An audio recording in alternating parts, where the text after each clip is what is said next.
Avec qui tu es toujours proche dans la York? J'étais beaucoup proche avec Ariel. Ce n'est plus le cas. Ah, pourquoi? Parce que je ne comprenais pas. Moi, pour dire jusqu'à présent, je ne comprends pas mon mogor. Moi, j'ai pris le nom d'Ariel pour charger. Moi, j'ai pris le nom d'Ariel pour charger. Sur beaucoup de plans même. Je me considérais comme son frère. Et quand on dit frère, c'est pas ami, un frère. Tu vois? Mais il m'a montré que c'est pas le même beat, quoi. C'est pas le même level. Voilà, on n'est pas dans, En fait, le niveau où tu as mis l'amitié, là, lui... Voilà, on n'a pas la même vision, en fait.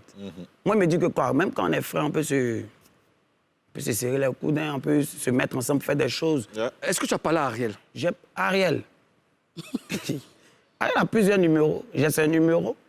J'écris, il ne répond pas. J'appelle. J'ai mon frère à moi qui s'appelle Yann. C'est un pote à moi avec qui j'ai grandi. C'est mon gars sûr, Yann Olivier, quoi. C'est que je salue. Lui me donne des conseils souvent. C'est lui qui me disait non, c'est ton gars, il faut le comprendre, peut-être n'a pas trop le temps. Après, quand j'ai rentré dans le foutaise, lui-même m'a dit non, mais après, là, il ne faut pas trop te ridiculiser devant le gars. Tu vois, c'est comme si tu fais du forcing.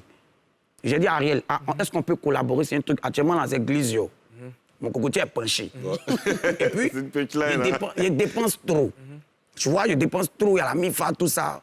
Il faut avoir pitié. De toute façon, quand aussi ton cocotier était penché, il n'est pas regardé l'homme, il a regardé Dieu. Pour dire que quoi, pas parler de ça ici, là. Pardon, c'est un seul fit.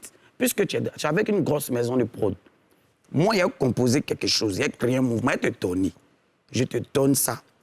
Et puis, tu en fit avec moi. Moi, mon projet te donne, mais c'est moi qui en fit maintenant. Et puis, quand ta structure va lancer, là, forcément, il y a une maison qui a me dit, tu vois, tu travailles avec qui? Il y a non, une moto-produit, c'est pas ça. Ils vont me prendre, ça va me permettre de me stabiliser. Il dit, il n'y a pas de problème en gérer. Il n'y a pas de problème quand je reste dans ça aujourd'hui. Il n'y a pas de problème même à fâcher. Tu comprends?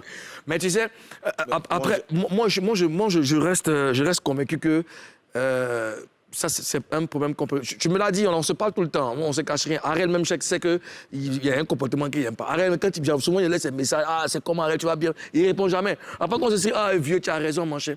On peut tuer le discours. Je pense que l'idéal, c'est le dialogue. C'est le dialogue. Il faut un dialogue direct. Il est assis, tu es assis, moi je suis assis, parce que moi je suis témoin de ça. Et puis on parle autour d'un thé, on va discuter, on va établir des bases. Et puis après, ça fait mal. Hein. Oui, ça fait effectivement. Quand les responsabilités ne sont pas fixées. Quand tu croises ces petits au restaurant et puis tu dis, mais c'est comment mon frère va bien? Et puis tu dis, mais ton frère m'a dit, tu passes pas à la maison. Attends, il est sérieux là. Alors que toi, tu sais de je ne connais même pas sa porte jusqu'aujourd'hui. Ouais. Voilà, je ne connais pas sa porte jusqu'aujourd'hui. Je ne m'ai jamais monté chez lui. Son mousseau que ma soeur n'a jamais préparé pour moi pour dire qu'il vient t'inviter à manger. Tu n'as pas de responsabilité dans cette histoire? Non. C'est une question, je veux savoir. Mais je pense pas. Salvador et Ariel sont de très grands binômes. Je vous confirme ça. Moi, je pense que j'ai dit moi-même là, il va me mettre au centre de ça. Il y a un mec qui était au fond d'écran. Quand il va... Tu es amoureux de lui, mais il me plaît. Il aime sa tête comme ça. Ouais. C'est comme ça, c'est pratique, c'est devenu. Voilà. Ouais. Et il sait ce qu'il sait. Oui, ça y est. Bon.